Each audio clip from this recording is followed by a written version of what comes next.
Scientists home in on a recipe for entirely renewable energy. Tech Explorer reports Trinity College, Dublin. Scientists from Trinity College, Dublin are homing in on a recipe that would enable the future production of entirely renewable clean energy from which water would be the only waste product. It's about time. I'm really, as you can understand, surprised that this is coming out because it's been around for quite a few decades now. So why wasn't this implemented sooner? Now, using their expertise in chemistry, theoretical physics, and artificial intelligence, AI of course, the team is now fine-tuning the recipe with the genuine belief that the seemingly impossible will one day be reality. Initial work in this area, reported just under 2 years ago, yielded promise, and that promise has now been amplified significantly in the exciting work just published in leading journal Cell Reports Physical Science. Energy for a Song, the Theory and the Problem. Reducing humanity's carbon dioxide CO2 emissions is arguably the greatest challenge facing the 21st century civilization, especially given the increasing global population and the heightening energy demands that come with it. One beacon of hope is the idea that we could use renewable energy, electricity, to split water, H2O, to produce green, energy-rich H2, hydrogen, which could then be stored and used in fuel cells. This is an especially interesting prospect in a situation where wind and solar energy sources produce electricity to split water, as this would allow us to store energy for use when those renewable sources are not available.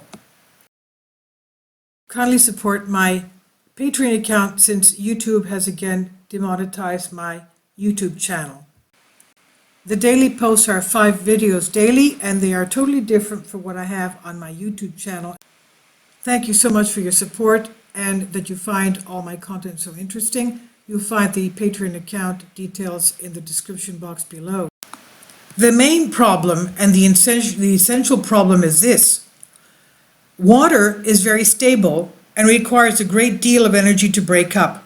There is no point using much more energy than you get back from such an effort. A particularly major hurdle is to clear this potential association with the production of oxygen, which is the bottleneck reaction in splitting water to produce hydrogen, H2.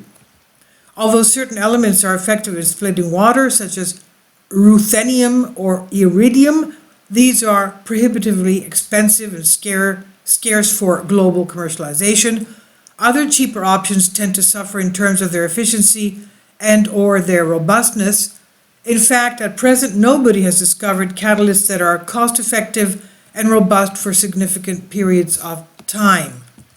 So how do you solve this riddle to split up the water? Stop before you imagine lab coats, glasses, beakers, and funny smells.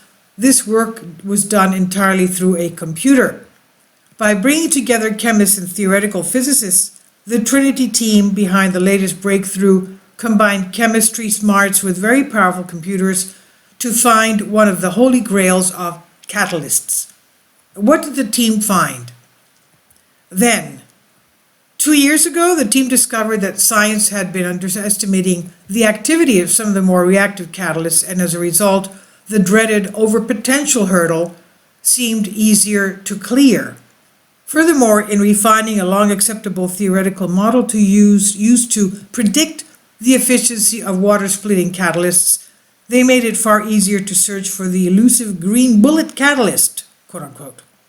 Now, what's happening now? Their subsequent searches made using an automated combinational approach and advanced quantum chemical modeling have pinpointed 9 earth-abundant combinations of metals and ligands which glue them together to generate the catalysts as highly promising leads for experimental investigation.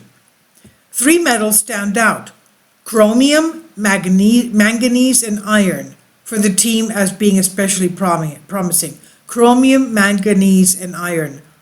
Thousands of catalysts based around these key components can now be placed in a melting pot and assessed for their abilities as the hunt for the magic combination continues, how to split the water.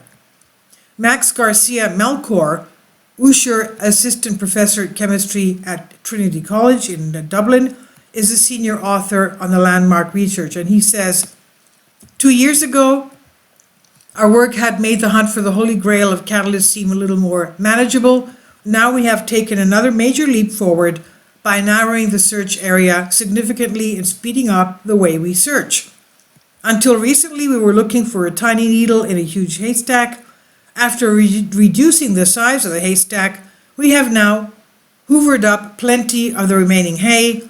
To put a sense of scale on this, 2 years ago we had screened 17 catalysts. Now we have screened 444 and believe it would not be long before we have a database with 80,000 screenable catalysts in it. How can we live sustainably? That is arguably the biggest and most pressing question facing the 21st century society.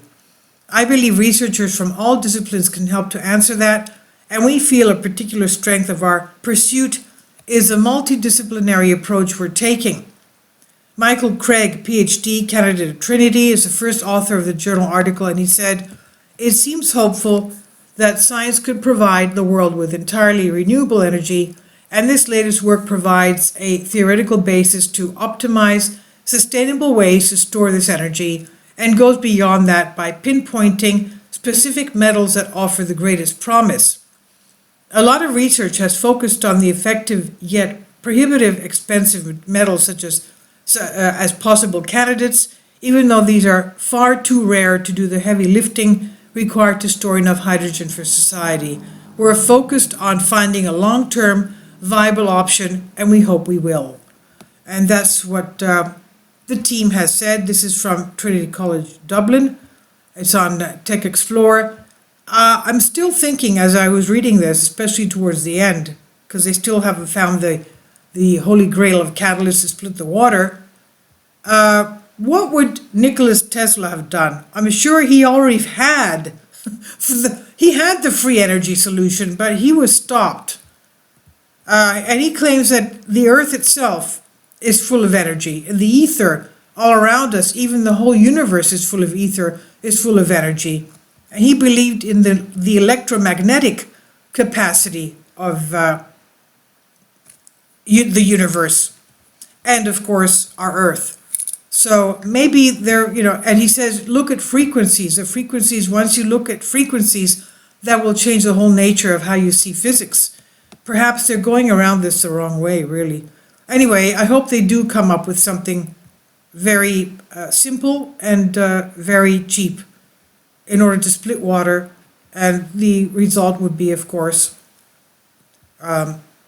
after the splitting of hydrogen, and the water would reassemble itself again. Please leave your comments, and thank you for your support.